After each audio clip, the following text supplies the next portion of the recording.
Ça s'est mal passé face à Rennes. Ouais, ça s'est très mal passé. C'était un match qu'on aurait dû prendre par le bon bout, comme on dit, avec un carton rouge dès la 4e minute de jeu. Malheureusement, dès le pénalty raté par Lacazette, on est tombé dans un match sans rythme, sans envie. On avait l'impression que l'OL ne voulait pas remporter cette rencontre, alors qu'il y avait la place. Et ça soulève tous les problèmes qu'on évoque depuis de nombreuses semaines. Et dont on va pouvoir reparler ce soir.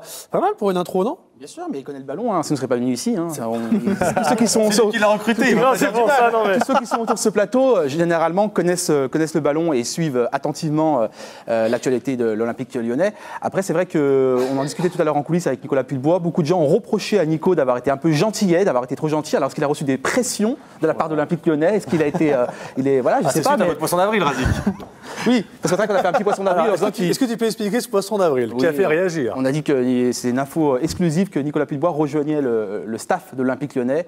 C'était un renfort de poids, mais c'était pas par rapport à son poids, un renfort de poids. Non, mais parce que de qualité. Parce que c'est vraiment Il y avait une ambiguïté quand même.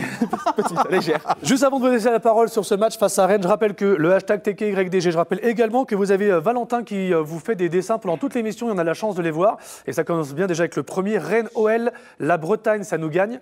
Ou du moins on n'y gagne pas. Oui, c'est vrai que c'est pas faux, la Bretagne ne réussit pas forcément. Pour revenir à Nico, justement, c'était une petite introduction en fait. C'est-à-dire, grosso modo, beaucoup de gens étaient furibars, énervés sur les réseaux sociaux notamment. Sûrement ceux qui sont aussi déplacés, parce qu'il y avait encore des supporters lyonnais qui ont fait le déplacement en Bretagne. Et c'est vrai qu'on a trouvé Nico gentil dans l'œil de Nico, que vous retrouvez régulièrement après chaque match sur olympiquelyonnais.com. Et sur le Facebook de... Mais Nico a des arguments plutôt pertinents par rapport à ça. Ouais, ceux qui sont étonnés par l'attitude de l'Olympique lyonnais sur le match de Rennes, moi, plus rien ne m'étonne en fait. Moi, je savais. Dès l'instant où on a loupé le penalty, je savais comment allait finir ce match-là. Parce que quand on est en supériorité numérique, en fait, il aurait mieux valu qu'on mène 1-0 et qu'on reste à 11 contre 11. Je pense qu'on gagnait ce match largement. Là, à 11 contre 10, en loupant un penalty, ils ont tous mis leur tête dans un trou. En fait, ils ont été réguliers dans leur irrégularité. C'est-à-dire que, voilà, moi, je ne suis pas étonné, je ne suis pas surpris par ce qui s'est passé ce week-end. Et c'est pour ça qu'en fait, je suis vraiment lassé, je suis désabusé parce que je ne suis même pas énervé. Je suis même pas tout juste déçu. Je vous confirme qu'il n'est pas énervé parce que même avant l'émission, il est cool. Tout juste déçu parce que voilà, je me dis qu'ils se gâchent eux-mêmes. Ils ont un gros potentiel, ils ont du talent, tous, individuellement, ils ont tous du talent. Mais si c'était une équipe, leur talent conjugué serait encore mieux et leur permettrait d'avoir des résultats. Donc moi, en fait, je ne suis même pas surpris et je m'attendais à ce genre de résultat à partir de la 4e minute de jeu. Jamel, juste avant de te laisser la parole, on va voir le classement, donc on est toujours en 4e. Messieurs, est-ce qu'on n'est pas un petit peu la seule équipe qui, quand on est à 11 contre 10, on arrive quand même à perdre des matchs? Déjà, on n'a pas perdu le match. Enfin, c'est un lapsus, mais quelque part, en général. C'est tout comme, t'es à 85 minutes de jeu, voire 90 minutes de jeu à 11 contre 10. Voilà, c'est la 6e sortie sans victoire à l'extérieur. Je commence à m'y intéresser fortement, on va dire.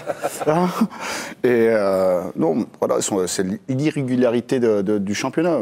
Si tu prends le match de la veille et le match de l'OL, on dirait notre championnat, on dirait une première division et une deuxième division derrière. On est habitué à... Une fébrilité, une peur.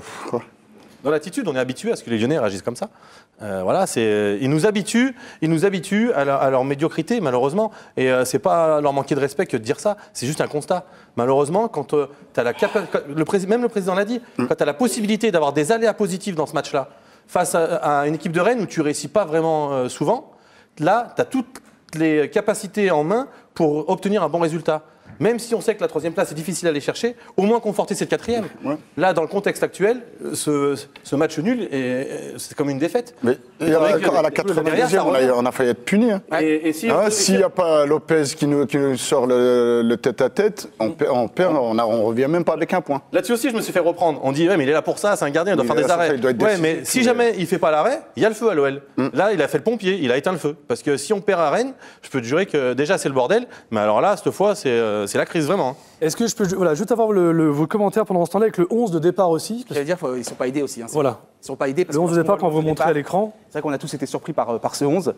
Ce 4-3-3, effectivement, avec Memphis sur le banc, avec Nabil Fekir sur le banc, la titularisation de Maxwell Cornet, entre autres. La charnière centrale qui a changé aussi, donc Mamana qui n'est plus là. Effectivement, ça interpelle. C'est vrai qu'on a tous été surpris. Jamel, je ne sais pas si tu as été surpris toi aussi. Jalais qui jouait avec l'équipe de France, les deux matchs, qui revient à Lyon, qui se retrouve sur le banc aussi, c'est un peu surprenant. Moi, j'aime beaucoup le joueur, en fait. J'étais défenseur, donc je jouais latéral ou dans l'axe. C'est un joueur que j'aime énormément. Et comme je l'ai dit la dernière fois, je vais en dire la même chose. J'allais à droite et Raphaël à gauche. Non, mais je voulais pour l'instant, parce que Non, mais après, le président avait dit l'OL a fait les efforts. Ils ont été chercher Memphis pour qu'il récupère plus facilement. En plus, il ne peut pas jouer contre Metz.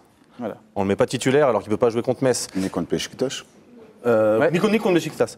Donc, pourquoi l'économiser? Bon, après, c'est les questions qu'on se pose. Hein. C'est facile de notre point de vue, de notre position. Nous, on fait des constats, on ne fait pas de choix. Mais après coup, on peut se poser des questions. On va chercher Jallet, pareil, pour qu'il récupère bien. Bref, l'OL met toutes les conditions favorables de son côté pour essayer de faire des bons résultats. Et puis après, on ne les obtient pas par rapport à un certain choix.